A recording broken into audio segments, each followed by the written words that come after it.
ధన మదం. డబ్బులున్నాయి, తరతరాలు మనుషులు అసలు ఎవడు సంపాదించాల్సిన అవసరమే లేదు. ఒక 5-6 తరాలకి సంపాదించి పెట్టుకున్నారు. తరతరాలకి డబ్బులు సంపాదించి పెట్టి నా వారసులందరూ కూడా సుఖంగా బతుకుతారు అనుకుంటున్నారు వీళ్ళందరూ.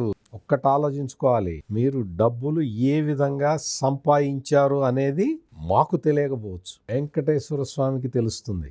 వెంకటేశ్వర స్వామి వేసే శిక్ష ఎట్లా ఉంటుందో నీకు తెలియకపోతే ఒక్కసారి ధర్మారెడ్డిని అడిగి చూడు. నేను ఇది బాధతో చెప్తున్నా, నేనేదో సంతోషంతో చెప్పట్లే, నేనేదో కోపంతో చెప్పట్లే, నేనేదో వీళ్ళ మీద వ్యతిరేకతతో చెప్పట్లే. ధర్మారెడ్డిని అడిగి చూడు, శిక్ష ఎట్లా ఉంటుందో, వెంకటేశ్వర స్వామి వేసే శిక్ష ఎట్లా ఉంటుందో ఒక్కసారి అడిగి చూడు.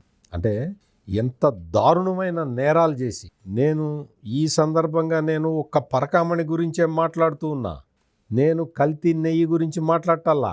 నువ్వు పరకామణి కేసుకు సంబంధించి ఎట్లా ప్రవర్తించారు, న్యాయస్థానం అడిగే వరకు కూడా దిక్కు దివాణం లేదు. పరకామణిలో జరిగిన చోరీకి సంబంధించి